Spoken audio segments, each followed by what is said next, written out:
그러던 1701년 8월 왕실을 슬픔에 빠뜨린 일이 생깁니다. 뭐지? 왕 비민 씨가 창경궁의 경춘전에서 승하하였다. 경종의 새 어머니이자 중전 인현 왕후가 35살의 나이로 세상을 떠나게 된 겁니다. 이때 경종의 나이는 14살이었습니다. 자신을 아껴주던 새어머니 인현 왕후의 죽음에 경종도 무척이나 슬펐을 겁니다. 그런데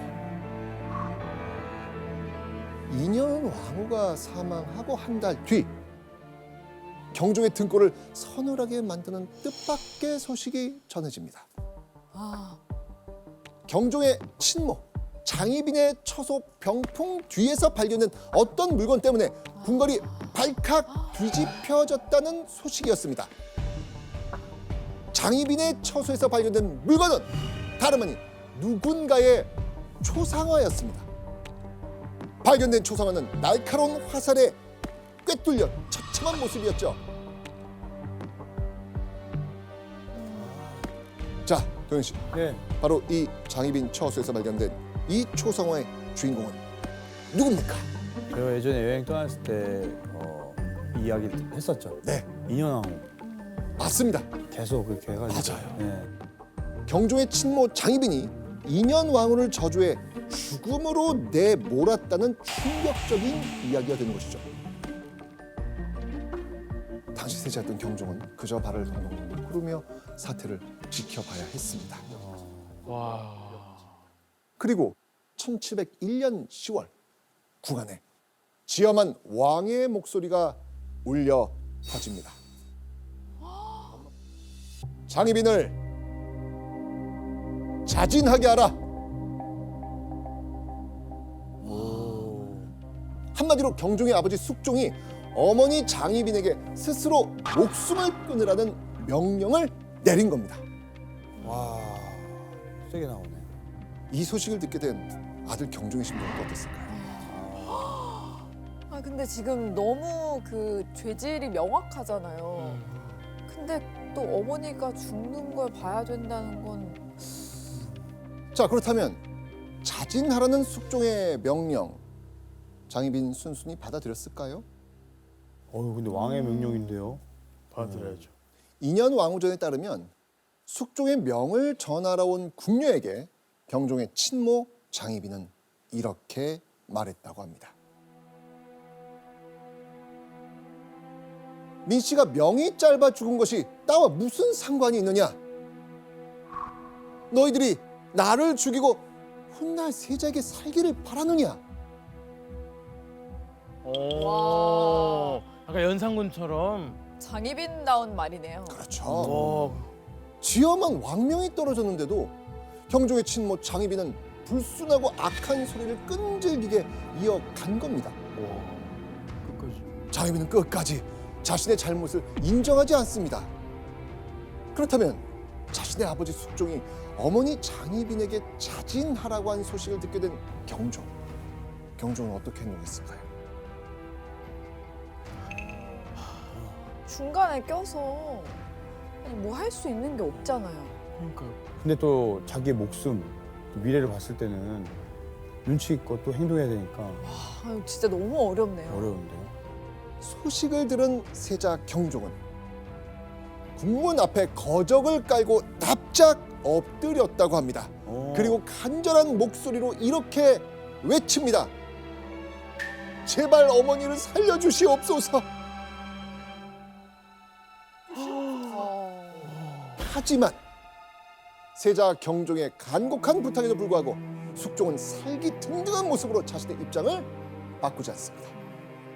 그러자 경종은 어머니 장희빈을 살리기 위해 작심한 듯 글을 올립니다. 신의 어머니가 그릇된 일을 하는데 신이 알지 못할 리 없으니 함께 죽기를 청합니다. 세게 나왔네요. 아니면 같이 죽겠다. 세게 나왔어요. 자신의 목숨까지 내던지며 친어머니를 살리고 싶었던 경종. 하지만 안타깝게도 1701년 10월 10일 장희빈은 끝내 사사됩니다.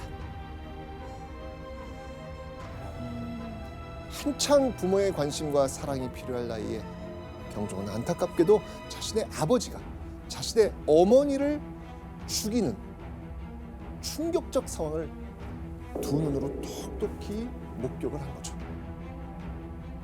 그런데 경종의 서러운 처지는 여기서 끝난 게 아니었습니다. 아버지 숙종이 세자 경종을 보면서 이런 말을 합니다. 세자가 조금이라도 주상의 뜻에 어긋나면 문득 장 씨의 이름을 들먹이면서 누구의 자식인데 어찌 그렇지 않겠는가 하면서 반드시 성난 목소리로 엄히 꾸짖었다. 숙종은 경종이 조금만 잘못을 하거나 마음에 들지 않는 행동을 하면 누굴 닮아서 저 모양인고 라면서 혀를 끌끌 찼다는 겁니다. 와, 이거 이렇게 얘기한다고요? 심한데? 이게 제가 요즘에 육아하면서 그런 공부하는데 이런 말 절대 하면 안 된다고 하거든요. 육아할 때. 이러다 보니까 자꾸 성격이 이상해지는. 근데 이렇게 얘기하면 얘기할수록 또 돌아가신 어머니 생각이 많이 날 것 같아요. 경종은 어머니를 살리지 못한 죄책감 그리고 세자로서 아무런 힘이 없는 자신의 처지를 자각하면서 씁쓸한 마음을 삼켜야 했을 겁니다. 와, 자, 이 무렵 경종이 어떤 상태였는지 기록이 남아 있거든요. 예원 씨가 그 기록 한번 읽어봐 주시죠. 세자가 어머니의 변고를 당한 뒤부터는 근심하고 조심하는 것이 점점 심해지더니 잠을 자는 것도 처음과 같지 못했다.